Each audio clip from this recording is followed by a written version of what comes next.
Welcome to 99 TV. నేను మీ బ్రహ్మనాయుడు. నోరు మంచిదైతే ఊరు మంచిది అవుతుందంటారు మన పెద్దలు. కాతే ఇప్పుడు నోరు మంచిది కాకపోతే ఖచ్చితంగా అనేక కష్టాలను నష్టాలను ఎదుర్కోవాల్సిందే, తప్పదు. ఎందుకంటే ఒక దెబ్బ కొడితే కొన్ని రోజులకు ఆ గాయం మానిపోతుంది. ఒక మాట అంటే మాత్రం ఆ మనిషి బ్రతికున్నంత కాలం అతను నోట్లో నుంచి మాట్లాడిన ప్రతి మాటకి అతను ఖచ్చితంగా ఎప్పుడో ఒకప్పుడు సమాధానం చెప్పాల్సిందే. ఇప్పుడు అలాంటి పరిస్థితే సినీ నటుడు పోసాని కృష్ణమురళి ఎదుర్కొంటున్నారు. తను వైఎస్ఆర్ కాంగ్రెస్ పార్టీ అధికారంలో ఉన్నప్పుడు జగన్మోహన్ రెడ్డి గారు పంచన చేరి ఇష్టానుసారంగా టీడీపీ అధినేతను, ఆయన కుమారుణ్ణు, అదేవిధంగా జనసేన అధినేతను నోటికొచ్చినట్లు తిట్టారు. అయితే ఒక్క రేంజ్ తిట్లు కాదు అవి. జనసేన అధినేత పవన్ కళ్యాణ్ గారిని అయితే ఆయన భార్యను, కుమార్తెను సైతం కూడా ఇష్టానుసారంగా ఎవ్వరూ ఎప్పుడు మాట్లాడలేనటువంటి పరుష పదజాలంతో దుర్భాషలాడారు. సాక్షాత్తు హైదరాబాద్ ఫిలిం నగర్ క్లబ్లో ప్రెస్ మీట్ పెట్టిన పోసాని కృష్ణమురళి ఆ రోజు జనసేన అధినేత పవన్ కళ్యాణ్ గారిని, ఆయన కుమార్తెలను మాట్లాడిన మాటలు గనక వింటే మనిషి అన్న ప్రతి ఒక్కడు ఇప్పటికే చలించిపోతాడు. కళ్ళమ్మటి నీళ్లు కారాల్సిందే.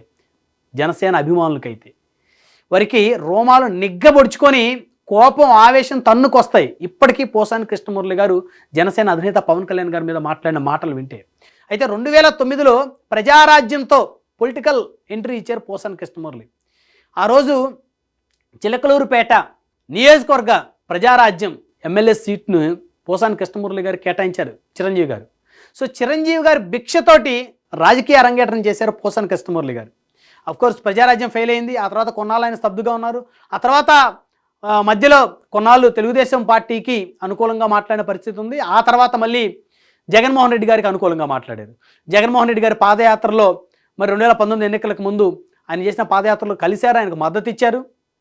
ఆయనకు మద్దతు ఇచ్చి మరి వైకాపా అధికారంలోకి వచ్చిన తర్వాత జగన్మోహన్ రెడ్డి గారికి పూర్తిగా పెట్టిగా మారిపోయారు. ఆయన కళ్ళల్లో ఆనందం చూడటం కోసం ఆయనకి ఇష్టం లేనటువంటి నేతల్ని ఇష్టానుసారంగా తిట్టడం మొదలుపెట్టారు. సో ఆ ఫలితమే ఈరోజు పోసాని కృష్ణమురళికి నిద్ర లేకుండా చేస్తుంది.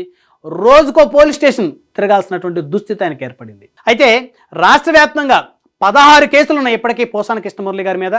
అయితే అనేక కేసుల్లో ఆయన విచారణ ఎదుర్కొన్నారు. సాక్షాత్తు సిఐడి పోలీసులు కూడా ఆయన్ని విచారణ చేశారు. అనేక ఇబ్బందులు ఎదుర్కొన్నారు ఆయన విచారణలో. అనేక నిజాలు కూడా చెప్పారు. ఆ రోజు వైఎస్ఆర్ కాంగ్రెస్ పార్టీ కావాలని నా చేత మాట్లాడించింది. ప్రత్యేకించి వైకాపాకు అనుకూలంగా ఒక పత్రిక పేరు చెప్పారు. ఆ పత్రికకు సంబంధించిన కొంతమంది పెద్దలు ముందుగా స్క్రిప్ట్ నాకు ఇచ్చేవారు, మాట్లాడమని నేను ప్రెస్ మీట్ పెట్టి మాట్లాడేవాడిని, నాకు తప్పు చేశాను, నన్ను క్షమించినట్టు కూడా పోలీస్ అధికారులకి ముందు వాపోయిన పరిస్థితి ఉంది. అయితే వైఎస్ఆర్ కాంగ్రెస్ పార్టీ అధికారం పోయిన తర్వాత టీడీపీ, జనసేన, బీజేపీ కూటమి అధికారంలోకి వచ్చిన తర్వాత కూడా ఆయన మాట్లాడిన పరిస్థితి ఉంది. బిఆర్ నాయుడు గారు ఎవరైతే ఒక టీవీ ఛానల్ అధినేతగా ఉన్నారో, ప్రస్తుతం తిరుమల తిరుపతి దేవస్థానానికి చైర్మన్గా ఉన్నారో, ఆయనకి చైర్మన్ కేటాయించిన తర్వాత కూడా ఆయన మీద ఇష్టానుసారంగా మాట్లాడారు పోసాని కృష్ణమురళి గారు. నోటికొచ్చిన భాషతోటి బిఆర్ నాయుడు గారి మీద మాట్లాడారు. బిఆర్ నాయుడు గారు అంటే తెలుగుదేశం పార్టీలో ఆయన ఎన్టీ రామారావు గారు ఉన్నప్పటి నుంచి కూడా ఆయనతోటి సాన్నిహిత్యంగా ఉన్నారు. ఒక ప్రముఖ టీవీ ఛానల్ అధినేతగా ఉన్నారు. ప్రస్తుతం ఆయన తిరుమల తిరుపతి దేవస్థానానికి చైర్మన్గా ఉన్నారు. ఆయన చైర్మన్గా ప్రభుత్వం ఆయన ఎంపిక చేసిన తర్వాత ఆయన మీద ఇష్టానుసారంగా పరుష పద్యాలు గతంలో ఏదైతే పవన్ కళ్యాణ్ గారి మీద, చంద్రబాబు గారి మాట్లాడారో అదే విధమైనటువంటి పరుష పదజాలాన్ని ఉపయోగించారు ఇక్కడ. సో దాని మీద ప్రస్తుతం ఆయన నెల్లూరు జిల్లా సూళ్ళూరుపేటలో ఆయన మీద ఎఫ్ఐఆర్ నమోదైంది. సుధాకర్ అనేటువంటి వ్యక్తి పోసాని కృష్ణమురళి గారి మీద ఒక ఎఫ్ఐఆర్ నమోదు కావడానికి ఫిర్యాదు చేశారు. ఎఫ్ఐఆర్ నమోదైంది. బిఆర్ నాయుడు గారిని ఉద్దేశించి మాట్లాడినటువంటి మాటలకు సంబంధించి ఆయన మీద ఎఫ్ఐఆర్ నమోదైంది. ఇప్పుడు ఆయనకి పోలీసులు మళ్ళీ ఆయన్ని విచారణకు పిలుస్తున్నారు. ఈ నెల అంటే ఏప్రిల్ 15వ తారీఖున పోసాని కృష్ణమురళి గారిని నెల్లూరు జిల్లా సుళ్ళూరుపేట పోలీస్ స్టేషన్లో విచారణకు హాజరు కావాలని పోలీసులు నోటీసులు జారీ చేశారు. ఇక తప్పదు. హైదరాబాద్లో తలదాచుకుంటున్న పోసాని కృష్ణమురళి గారు మళ్ళీ తిరిగి ఆంధ్రప్రదేశ్ వెళ్ళాలి.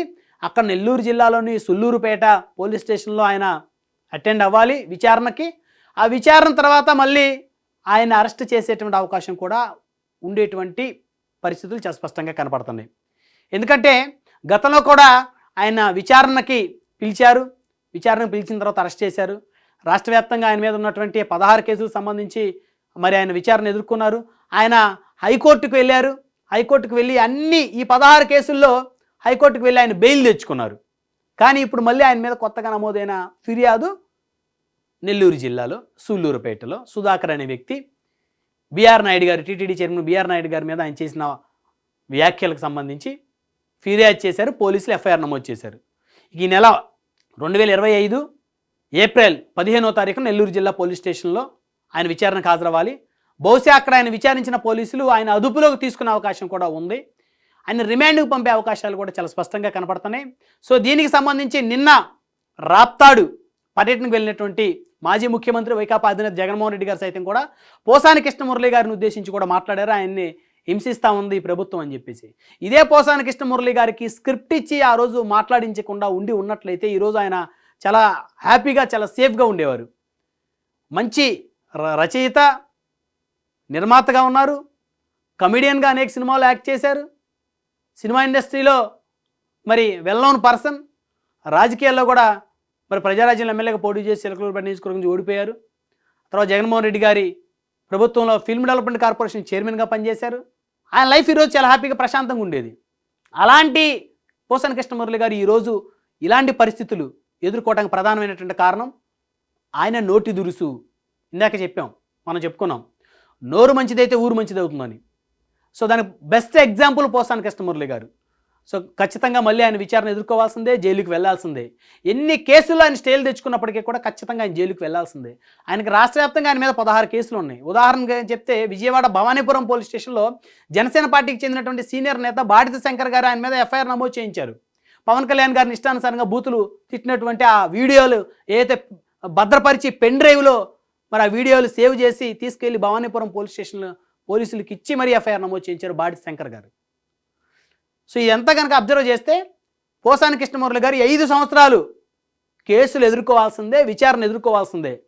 ఆయనకు ఉన్నటువంటి ఒక అద్భుతమైన అవకాశం జనసేన అధినేత పవన్ కళ్యాణ్ గారిని కలిసి ఆయన కాళ్ళ మీద పడి క్షమాపణలు చెప్పి వేడుకొని, మీ కుమార్తెలను ఎలాంటి రాజకీయాలతో సంబంధం లేని మీ భార్యని కుమార్తెలను నేను మాట్లాడిన మాటలకు నన్ను క్షమించండి అని చెప్పేసి ఆయన కాళ్ళ మీదో చేతులు పట్టుకోనో కన్విన్స్ చేసుకుంటే, లేదా చంద్రబాబు నాయుడు గారినో లోకేష్ గారినో కలిసి కన్విన్స్ చేసుకుంటే ఖచ్చితంగా ఆయనకి ఇలాంటి పరిస్థితి తప్పేటువంటి అవకాశం అయితే ఉందని అయితే చెప్పొచ్చు.